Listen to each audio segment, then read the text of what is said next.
I'm Michael Andregg from St. Paul, Minnesota, USA.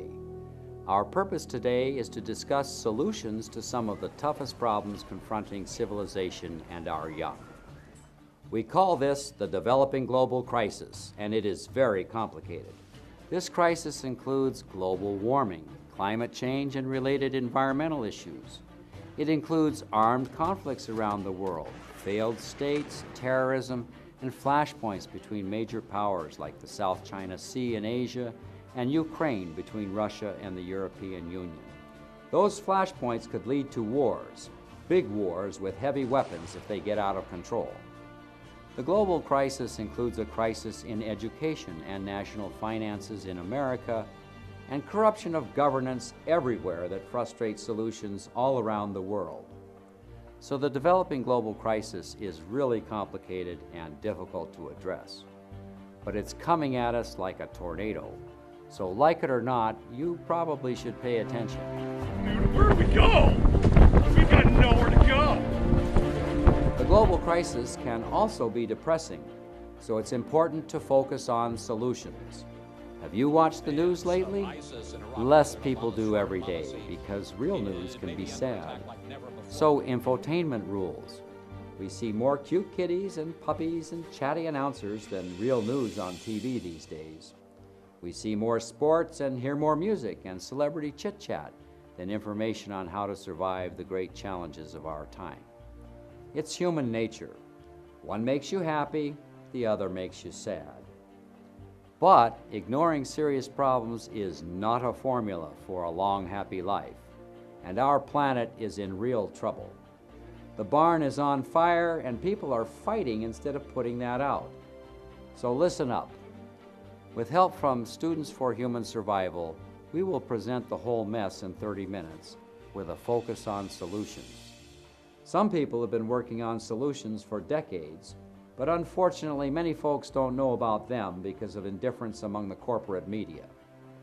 One of the most important solutions is just for young people to look up from their devices and then act to inspire our elders who control the wealth and power. We certainly have the wealth and power, so elders need to pivot. We need to turn and spend some of that wealth and power on fixing the problems we created. That's not so hard. We've had to pivot from time to time just to get old. This is a mess that my generation and our ancestors created. That means we can fix it if our attention is properly focused. So my message to the boomers and our elders is, wake up. Look around you. The children need our help. They're distressed, they're depressed, and they're broke or going in debt fast, no matter how carefree they may look. Buying a home is a distant dream for many, and children are often deferred until it's too late. Half of our students already arrive at colleges on prescription medications, and half of them can't find meaningful jobs, even with college degrees. Solve those problems, and there's hope for the future. Ignore them, and this civilization is doomed. Part 2 will focus on the environmental aspects of the problem and how to fix those. It would be very helpful to call off the war between some environmentalists and some businesses. We all have extremists or energetic enthusiasts, but they could do so much more good for everyone if they interacted cooperatively rather than fighting all the time.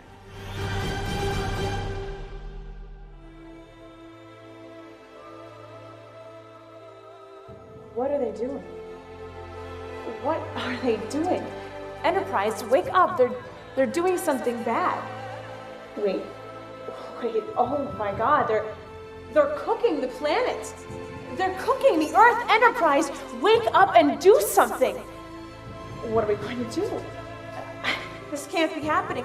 Who gave them the right to cook the planet? They must be raving insane. What are we going to do?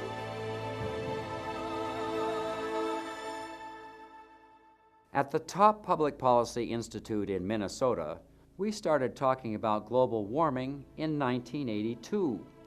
It has been very frustrating to watch politicians fumble this solvable problem for 32 years. Climate change leads to desertification in some areas, flooding in others, shrinking of ice caps, acidification of oceans, gargantuan storms, and other very serious problems. Yet some in our Congress still say that's all a myth. Those are fools or bought and paid for politicians. Climate change is part of a larger environmental crisis. The greatest cost in the long run is loss of diversity. Animals and plants are now going extinct faster than at any time in 65 million years since the dinosaurs died.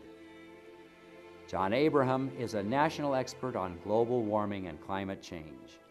He's a thermal scientist at the University of St. Thomas who has testified before governments and created a national clearinghouse of scientific experts to provide solid data for serious debates. I'm John Abraham, and I study the Earth's climate, ocean heating, and past climate change. Scientists know that humans are changing the planet as we emit heat-trapping gases like carbon dioxide. Gases like carbon dioxide are called greenhouse gases because they trap heat and raise temperatures. By burning fossil fuels like coal and oil, we've increased greenhouse gases in the atmosphere. In fact, humans have increased carbon dioxide by 40% since 1800. As a result, the Earth has an energy imbalance. It's absorbing more heat than it can get rid of. The Earth has a fever. How do we know this is so? Well, many ways. For instance, we have satellites in the orbit that can detect incoming and outgoing energy. In the video here, incoming energy from the sun hits the Earth. Satellites measure that energy. The Earth also sends out energy. Some of the outgoing energy gets trapped in the atmosphere and reflected back down to Earth. Only a portion of the outgoing energy actually escapes to space. So when satellites subtract the energy outflow from the inflow, they find an imbalance. More energy is coming in than going out. The amount of heat the Earth is gaining is truly enormous. It equals the heat from 4 Hiroshima bomb blasts every second. So where does the heat go? Well, some of it goes into warming the land, air, and ice, but the vast majority of the heat gets absorbed in the ocean waters, more than 90%. So if we really want to understand climate change, we need to measure the oceans. That's what I do, and my research shows the oceans are heating up at a tremendous rate. But why are scientists so certain that humans are the cause of warming? Well, just like crime detectives, we look for clues.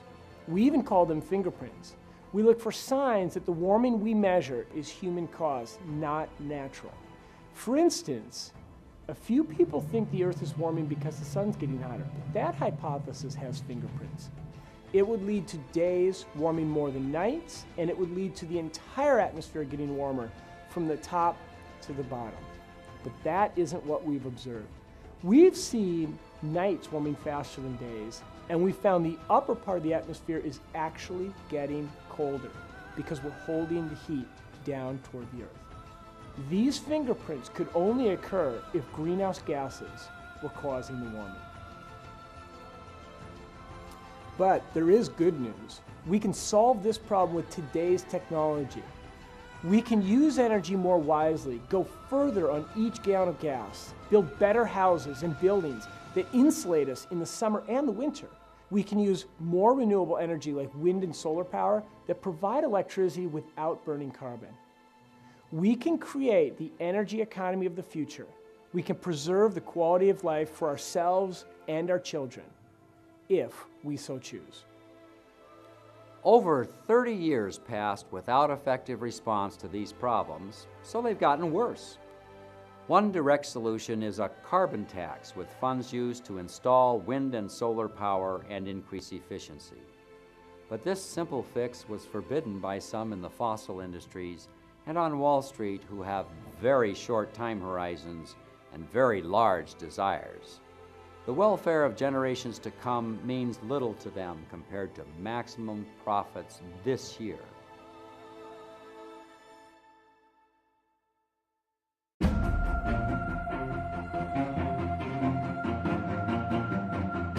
Well, hope. There are lots of business opportunities in all that green hardware and marketing. but I'd be dodging bullets in half the countries that need it most.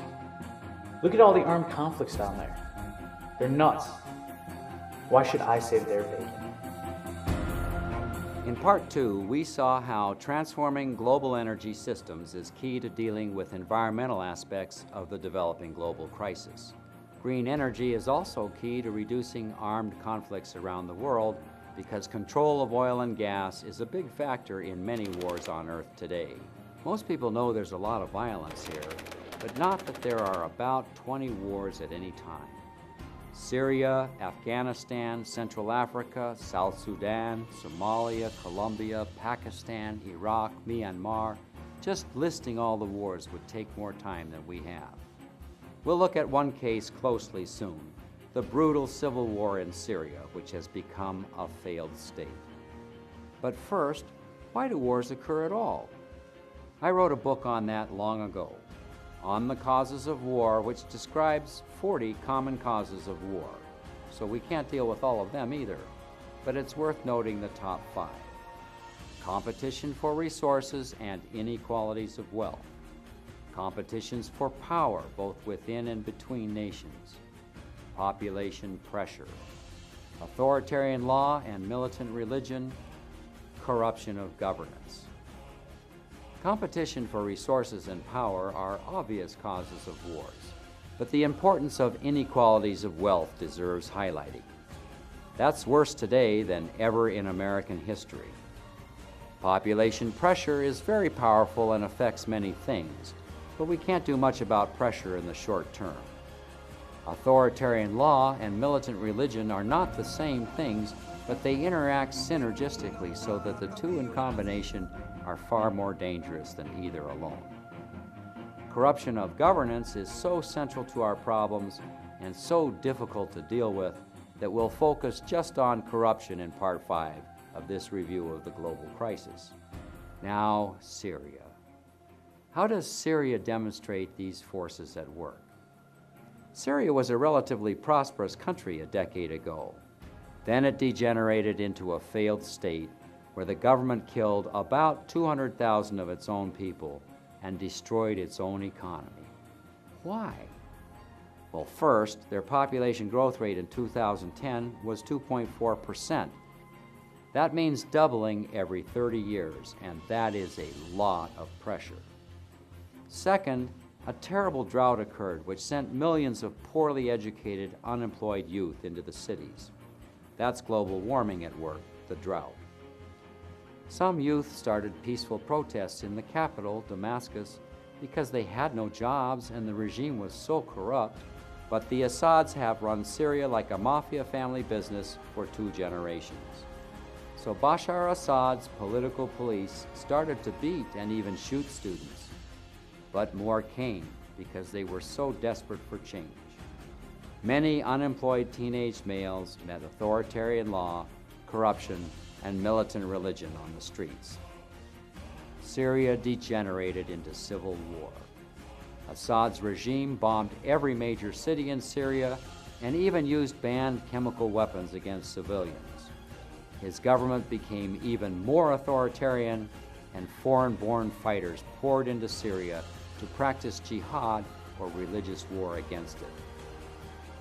Today, the population growth rate in Syria is negative 9.5% instead of positive 2.4% because thousands have been killed and millions have fled into very stressed out neighbors like Lebanon, Jordan, and Turkey, which have big problems of their own. That is how these forces interact to create major conflicts that could turn into global wars if not resolved. Wars are hard to stop, but all eventually end. At that time, it is critical to recognize that police states are the real political enemy of peace on earth. When wars end, therefore, the international community must devote resources not just to rebuilding infrastructure and rule of law, but to actively preventing police state groups from rising again. They will certainly try. Now we turn to twin crises in education and finance that hamstring our young today. Young people should be a wellspring of solutions, but today they're broke and sad. That's bad for elders, too. The young are our only real hope for the future, no matter how poorly we treat them. So why are they so impoverished and poorly educated today?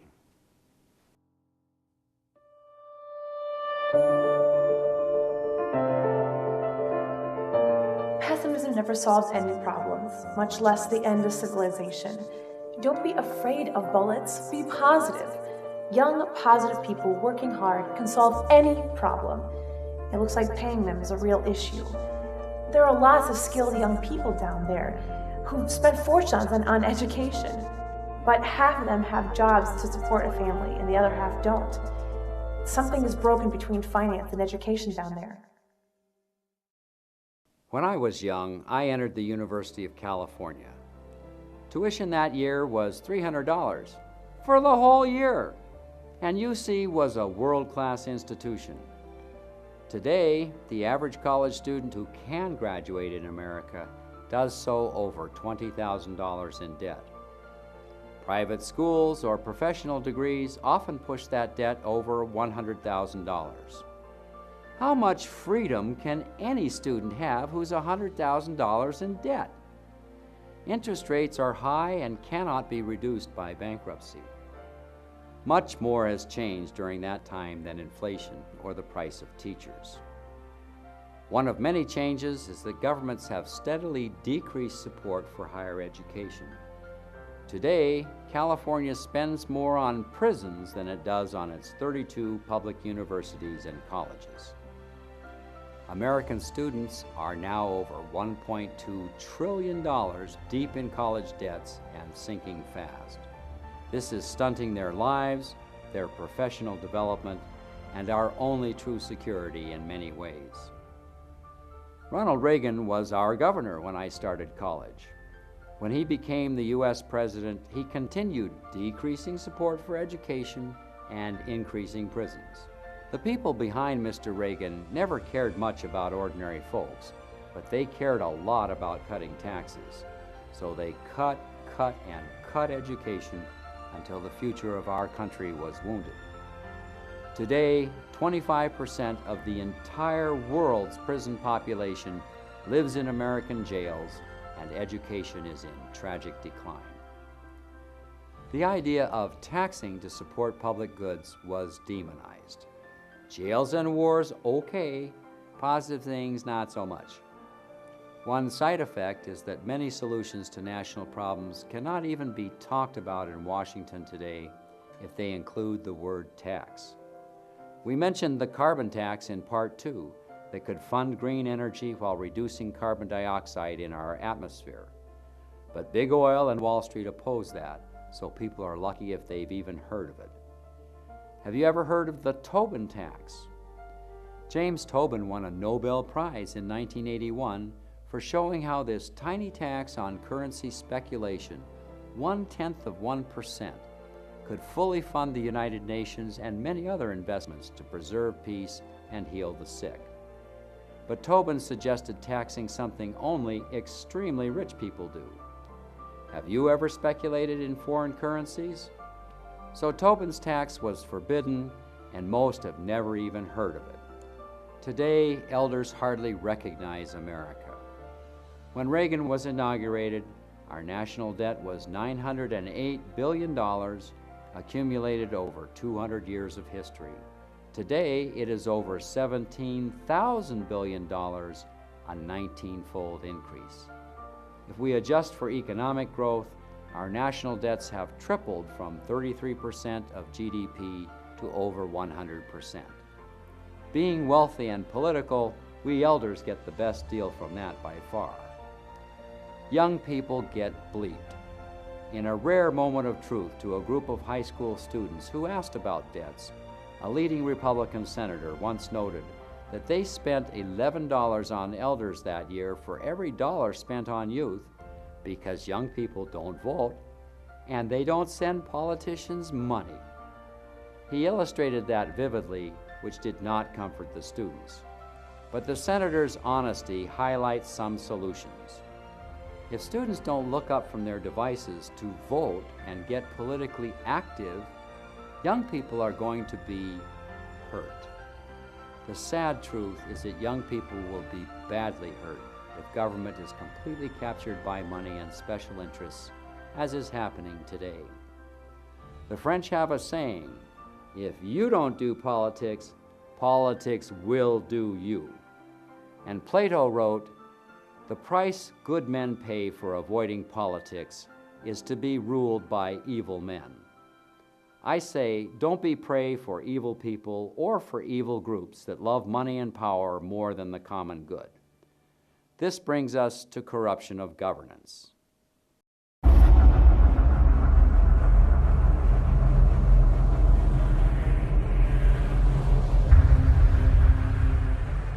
Just one problem, Hope. Businesses are ready to solve these problems. But the political process is very corrupt. So often, real solutions, the best solutions, are forbidden. Okay, look, Enterprise, I'll go loosen up some politicians while you take smarter businesses and get them ready to pull their strings. Corruption works both ways. Corruption of governance is a problem all around the world because politics costs money, and big money is often happy to pay someone to get favors from governments. It's just business to them, so corruption emerges spontaneously like weeds in a lawn. This is not a problem that can ever be solved completely, but there are things people can do to reduce corruption. One is open government laws, requiring decisions to be made in public with documents retained. The key word is transparency. Corruption acts like an infection of government, and the best disinfectant is the sunlight of transparency. Corruption of governance also acts like a parasite on national wealth. It makes everyone poorer. It results in penalties for honest businesses, and it saps the vitality of everyone who pays for it, which is everyone except the individual politicians and wealthy interests that profit from any particular corruption. Corruption enriches organized crime the most because they make a business of finding and cultivating bribable politicians. Crime cartels also refine the arts of coercing politicians and businessmen who cannot be bought. Some pay politicians to bend rules. Others buy access, which can be almost as valuable, or hire relatives of politicians for fluff jobs. Campaign finance laws are another way to restrain political corruption by making who is donating how much money to which politicians more visible.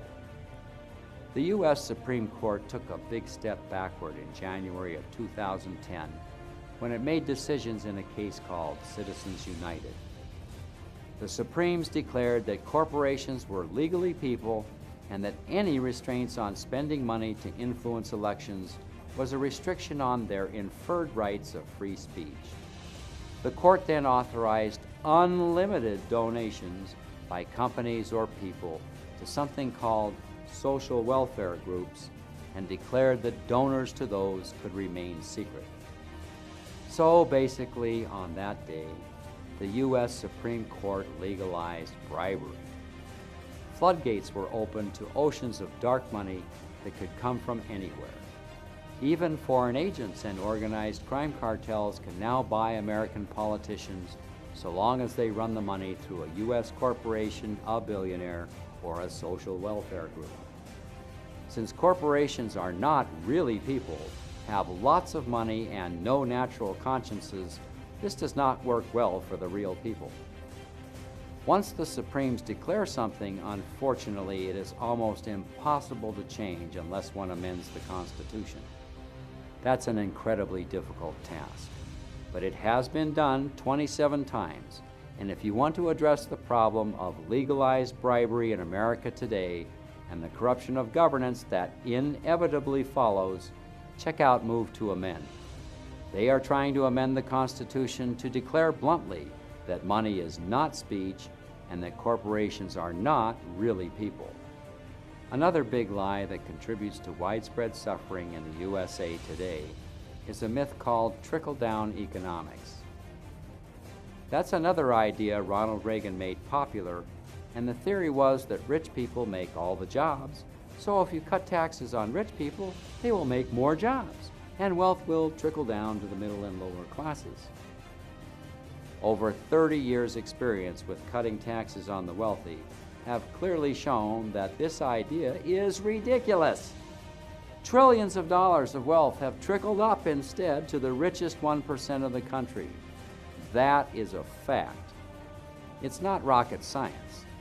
Senator Elizabeth Warren discussed this with economist Thomas Piketty at a forum in Boston, where she said, "Wealth does not trickle down, it trickles up. It trickles from everyone else to those who are rich." Solutions to great problems are driven by volunteers because the powers that control big money are often the last to know when a major change of course is necessary. Things are going great for the powerful, why change? This is another reason why young people lead revolutions. They have the visions to see serious problems before many elders, and the young have less to fear and much less to lose from change.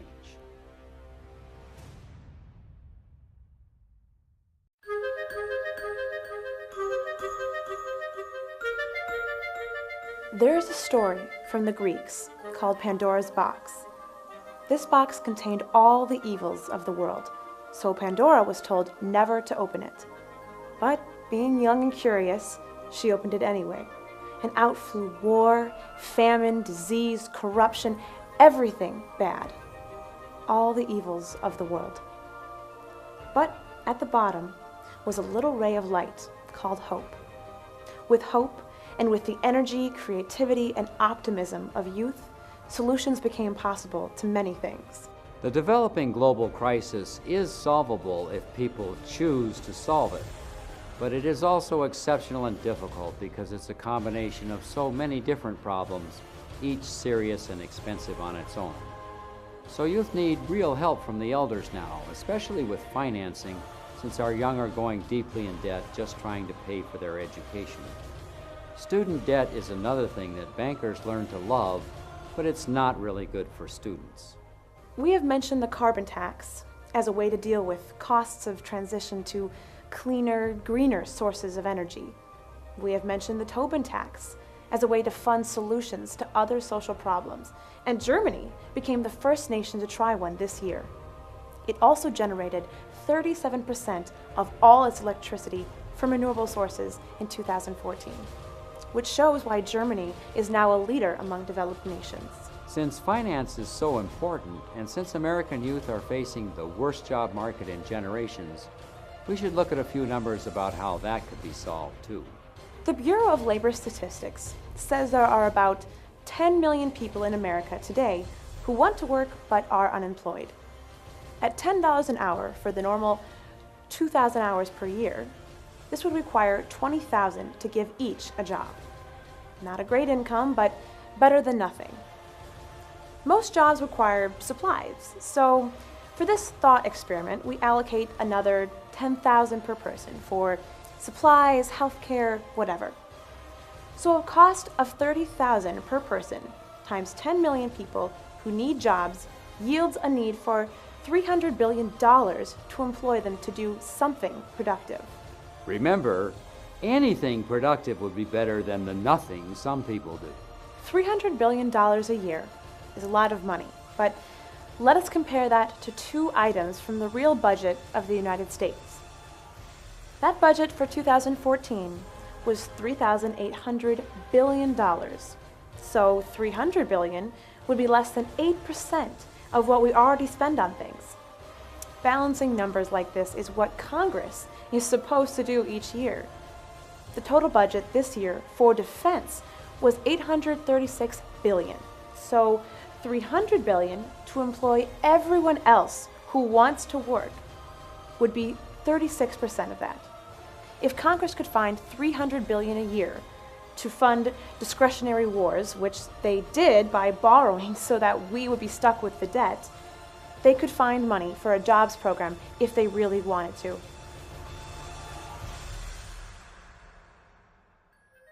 A Tobin tax could raise it all, so no one needs to threaten current jobs in defense, justice, agriculture, transportation, or any other important sector. In fact, big investments should be made to deal with the energy crisis and government should be looking for useful work for all those people to do. All those new employees would also be spending more money in the general economy than they are now. This should generate more jobs and better incomes there. We are not saying this is magic or would be easy to get past the institutions that make so much from the broken system that exists today. It will not be easy. It will be hard. But it is doable. And we have nowhere to hide from the global crisis that is developing in front of us today.